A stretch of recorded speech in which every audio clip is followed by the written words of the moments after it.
Hi there. Onions. One of the most satisfying crops to grow.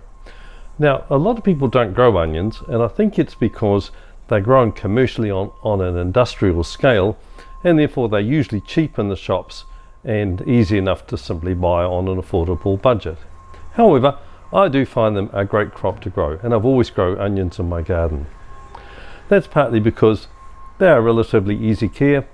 I don't have to do any pest management. They don't demand particularly fertile soil compared with some other crops such as tomatoes or capsicums. They do need full sun. Also, they're very, very productive. Out of not a very large area, I get a tremendous crop out of onions. And also, they look great in the garden. They contrast well with other vegetables.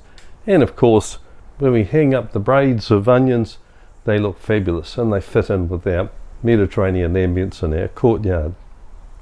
So I'm going to talk a little bit about the requirements for onions and then the steps that I take to grow them. Let's get into it.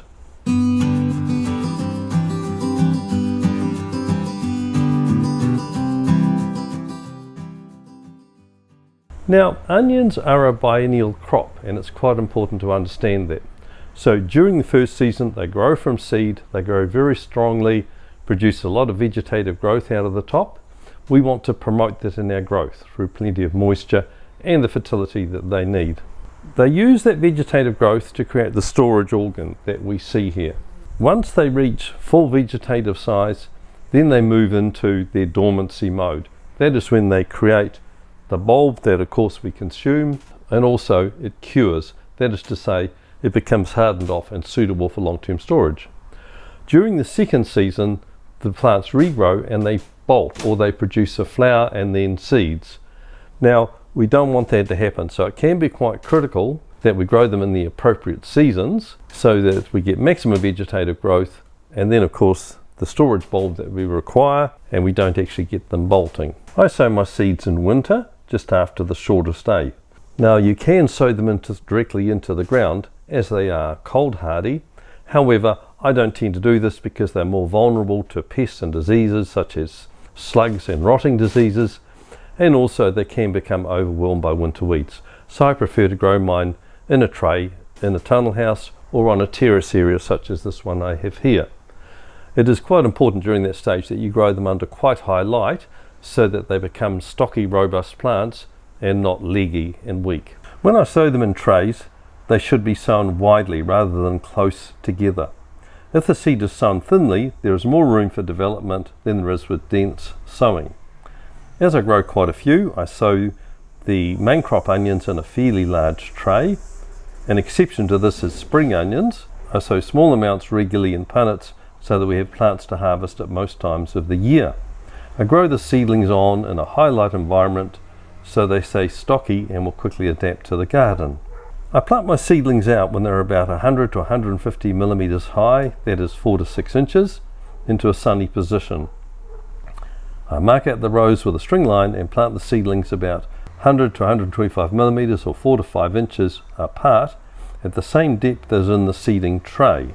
As is my usual habit with seedlings, I poke my trowel into the soil, pull it towards me, pop the plant into the hole and push the soil back with the back of the trowel. This is a quick and efficient method. Rows should be about 200 millimeters or 8 inches apart, leaving enough room to easily hoe between the rows. I put my wire netting hoops over the rows to prevent disturbance by pets, animals or birds. Ensure that the plants are well watered as they become established. During the growing period, provide the plants with regular watering and nutrients. Now, if you've been following my channel, you will be aware that I have been returning all organic matter from my garden back into the soil. In this way, I have never needed to add fertilizer to the beds in the 15 years that I have been growing here. However, if the soil is infertile, you can apply a side dressing of fertilizer between the rows. Hoe to remove weeds between the rows, being careful not to damage the fragile roots, and hand weed around the plants. After the plants develop toward full size, they tend to suppress weed growth and weeding becomes minimal usually. After the plants reach full vegetative growth, with most varieties after the longest day, stop all watering and feeding. This will encourage the plants to transfer their energy to bulb production. If this process seems slow, I bend the tops over to stimulate the change. As the tops die down, you can pull the plants and leave them outside to dry or cure on a path or tarp, whatever is convenient. When fully dry, the bulbs should be stored in a dry, cool environment. We plant ours and hang them under our veranda. It is a great addition to the Mediterranean ambience that we aim for. Now, I've got nearly 80 tips on my channel now. For vegetables, you can look under my playlist if you're interested in a particular crop. I've also got a range of general topics that I will be covering over the coming year or so for vegetables, so be sure to subscribe to my channel so you can see them as they come live. Also, of course, be sure to share and like this video so that you are sure of seeing others as they become available. And of course, as always, thank you very much for viewing this video through to the end.